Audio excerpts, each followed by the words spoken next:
Did y'all watch this True to the Game movie? Listen, I didn't even plan on reviewing this. I had no plans. You see, I'm in my pajamas. I was chilling.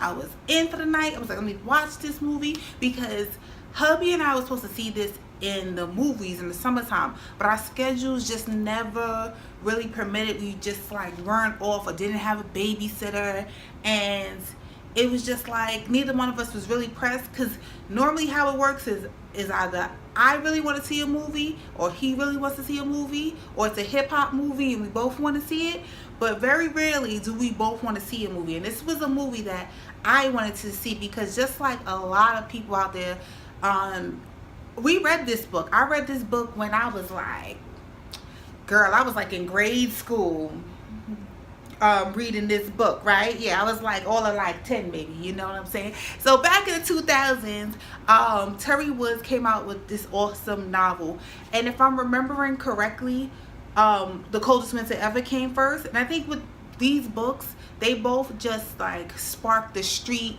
hustle novel type, drug dealer type book. It just, everyone after that, including myself, was like, oh, I could do that, I could write that, you know. So a lot of like, you know, books in that genre came out because of these two books.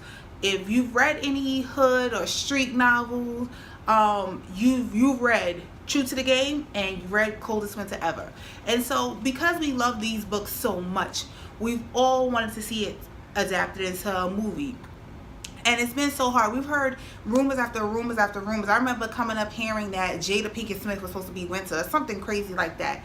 And we just heard, we've come up and we just heard so many things. And to now finally have True to the Game as a movie, it was like, yeah, but there was a reason why it kind of fizzled. Like, I don't know anyone who saw it in the movie theaters. Like, I was supposed to, we just never got around to it.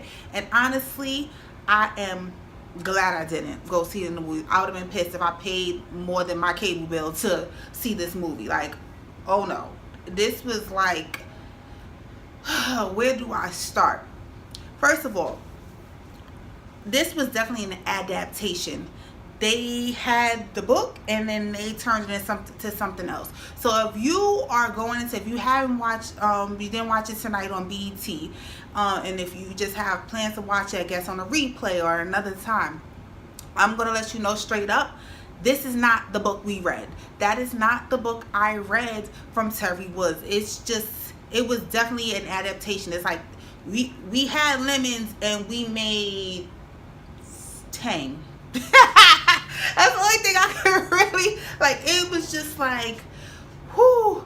Let's start with casting. Casting, I don't think was terrible. Everyone pretty much played their role. They were good to decent actors and actresses. Good to decent. Gina was not Gina. What we wanted from Gina is a hood girl. Gina was that hood, round the way girl that everybody wanted. That's what I got when I read the book. This is my interpretation. Y'all can correct me if I'm wrong. She was the hood girl that everybody wanted. That's not what we got. We got a sophisticated beauty that could have been like late 20s, maybe early 30s, and I guess that was supposed to match up with Quadir, because we have Quadir as Columbus Short. Now, in the summertime when I saw them doing promo for this movie, and they went on the Wendy Williams show, and I was like, Columbus Short as Quadir? No way. I was like, hell to the nah. He is not Quadir. Quadir is that the guy on the block that everybody wants. He's that fine guy who just happens to be in the street, muscle bound, sexy. And don't get me wrong, Columbus Short is fine, but I just didn't see him as Quadir, and I gotta say, he changed my mind. He did an excellent job, and he's just the right amount of fine that is just like, between him and the guy who played Jarrell, I think his name is Andre Fuller. I've seen him in a lot of like, you know, TV One movies, and I'm not trying to be shady. I've seen him and I'm just like, oh, he's a good looking man. He's a fine ass man. Between the two of them, I just was like, I don't know who I want more. They are so fine. Them being as fine as they were took away from the fact that this movie was nothing like the book. It made it palatable. Like, it's like, okay, that didn't happen in the book, but it was okay. And then what we also got to understand, because I was on Twitter, I was tweeting, I was reading, so you can follow me if you're on Twitter at Diva Fashionista.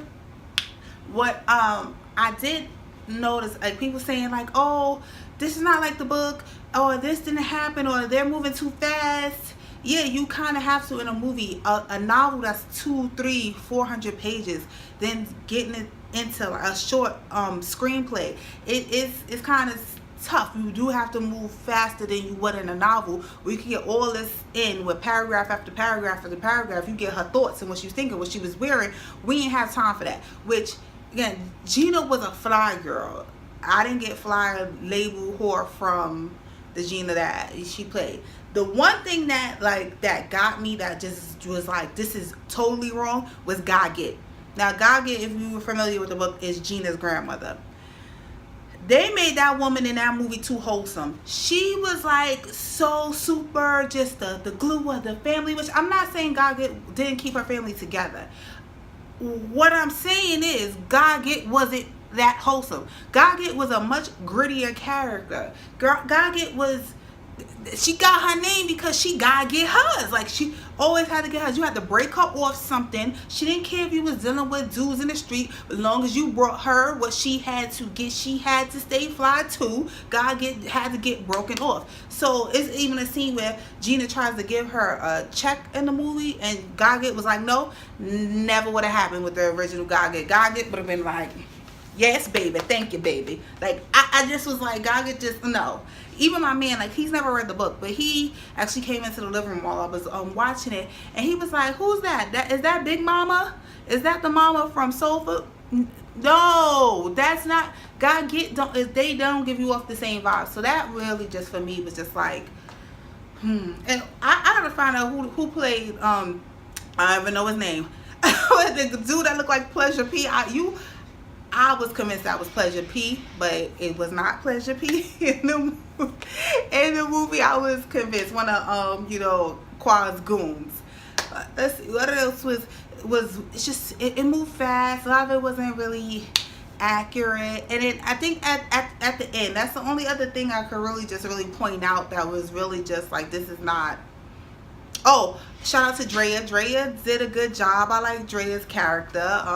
But I do remember Quazia actually cheating. I do remember him cheating. I do remember, like, this is a love story with a hood feel. So, like, it was set in the projects in the book. It wasn't the projects. There was a lot of shooting, there was a lot of excitement. I think they did a good job. While I was watching it, my mom texted me and she was like, "Oh, you watching this movie so good?"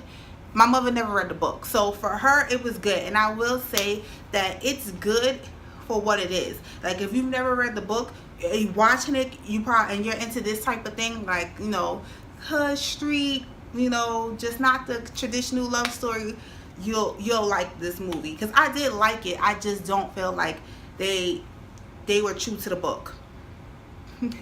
So other thing, like, I could say, like, that was like glaringly, like, just weird to me, because I do remember, like, in the movie, Gina finds Quad's stash, and then she's about to start her new life. I kind of remember in the book, now mind you, I haven't read the book in years. I maybe have read this book 3 times. 3 to 4 times I probably read the book, because I loved it that much. But I do remember her finding money but then getting robbed. So we don't see that in the book, even though, Quadia, in the movie, Quadia does die just like in the book. We kind of get the feeling that Gina's going to have a fresh start. Gina's going to be okay. I do remember her trying to mess with some dude after Quadia died, because she couldn't just survive on her own. He was her everything. He provided for her. She didn't have anything outside of him. So I do kind of remember her messing with a guy and him being grimy. So they left that out. They just totally skipped over that. So they just kind of wrapped it up, and she finds the money and she's heading off to her new life. But I do kind of remember her getting stuck up. I do. Or just not being smart and somebody took the money. Yeah, it's been a while. So what were your thoughts on this movie? I think it was good. I just don't think it was true to the book, and I just feel like it just makes me wary. Like, if someone's gonna tell me they're gonna do the coldest winter ever, I'm just probably gonna be like, and I have to say, anybody interested in doing the coldest winter, you're gonna have to get fresh actors. It's gonna be hard to find people that are already established, that we already know and love. You maybe could have them play like the father or the principal characters. Like I can even see Cry Reese playing Midnight. I could even see it. But it's gonna be hard. It's gonna be hard. I think they did a good job, but do not, if you haven't watched it and you're gonna watch it, or you thinking about watching it, do not go into it expecting the book, because you're not going to get that. That's all I have to say. I want to thank you guys so very much for watching. Let me know if you watched, what you thought, if you saw it in the movies. Let me know. I'd love to have this open dialogue. All right, guys. Thanks for watching. Catch you later.